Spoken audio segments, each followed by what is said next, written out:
نے فرمایا رغم انف رجل ادرک رمضان ثم انسلخ قبل ان یغفر له،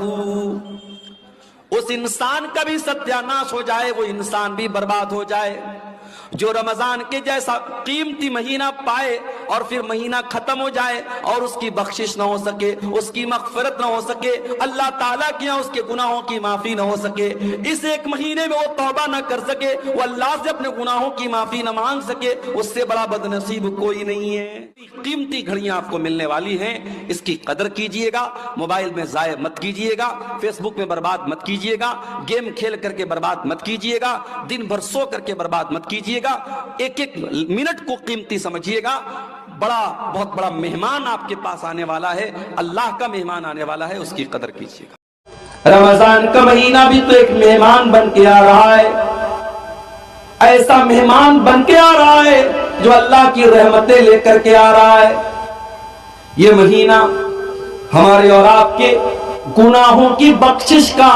ذریعہ بن کر کے آ رہا ہے۔ ہم اگر چاہیں تو اس مہینے میں اپنے گناہوں کو بخشوا سکتے ہیں، اس مہینے میں تراویح کی نماز پڑھ کر کے ہم اللہ تعالیٰ کے مقرب بن سکتے ہیں، اس مہینے کا روزہ رکھ کر کے اللہ سے اپنے گناہوں کو معاف کروا سکتے ہیں، اس مہینے میں قرآن کی تلاوت کر کے اپنے گناہوں کے بادلوں کو ہم چھانٹ سکتے ہیں، صاف کر سکتے ہیں۔ ہونا تو یہ چاہیے تھا، اس مہینے کے لیے ہمارے دلوں میں ایک ایکسائٹمنٹ پیدا ہوتی، ایک اتسکتا ہوتی، اور ہم ذہنی طور پر اس مہینے کے استقبال کے لیے تیار ہو۔ رمضان کا مہینہ یہی ٹریننگ ہمیں دیتا ہے میرے پیارے ساتھی، اور بڑے بد نصیب ہیں وہ لوگ جو بھوکے اور پیاسے رہنے کا مطلب سمجھتے ہیں رمضان کا مہینہ۔ بہت سارے لوگوں کو سمجھ میں آتا ہے رمضان کا مطلب بھوکے رہنا ہے، پیاسے رہنا۔ معاف کیجئے، ہمارے بھوکے رہنے سے اللہ کو کوئی فائدہ نہیں، نہ ہمارے پیاسے رہنے سے اللہ کو کوئی فائدہ نہیں۔ وہ تو میڈیکل سائنس بھی کہتی ہے کہ روزہ ہم اپنے فائدے کے لیے رکھتے ہیں، اس میں ہمارا فائدہ ہے، اس میں اللہ کا نعوذ باللہ کوئی فائدہ نہیں ہے۔ لیکن اگر ہم رمضان کے مہینے میں روزہ رکھ کر کے بھی جھوٹ بول رہے ہیں، رمضان کے مہینے میں روزہ رکھ کر کے بھی ہم غیبت کر رہے ہیں، چغلی کر رہے ہیں، لوگوں کی عزت و آبرو پر حملہ کر رہے ہیں، تو معاف کیجئے، ہمیں اور آپ کو بھوکے پیاسے رہنے کا کوئی مطلب نہیں۔ اللہ کے پیارے نبی فرماتے ہیں من لم یدع قول الزور والعمل به، جو روزہ رکھ کر کے، جو 15 گھنٹے بھوکے اور پیاسے رہ کر کے بھی جھوٹ بولتا ہو، غلط کام کرتا ہو، غلط باتیں منہ سے نکالتا ہو، فلیس للہ حاجۃ ان یدع طعامہ وشرابہ، اللہ کو کوئی ضرورت نہیں ہے وہ اپنا کھانا چھوڑ دے، اپنا پانی چھوڑ دے، اس کے بھوکے پیاسے رہنے سے اللہ کو کوئی فائدہ نہیں ہے۔ رمضان کا مہینہ وہ مہینہ ہے، نبی اکرم منبر پہ چڑھتے ہیں، ابو ہریرہ رضی اللہ تعالیٰ عنہ حدیث کے راوی ہیں، آپ منبر پہ چڑھتے ہیں اور 3 مرتبہ فرماتے آمین آمین آمین۔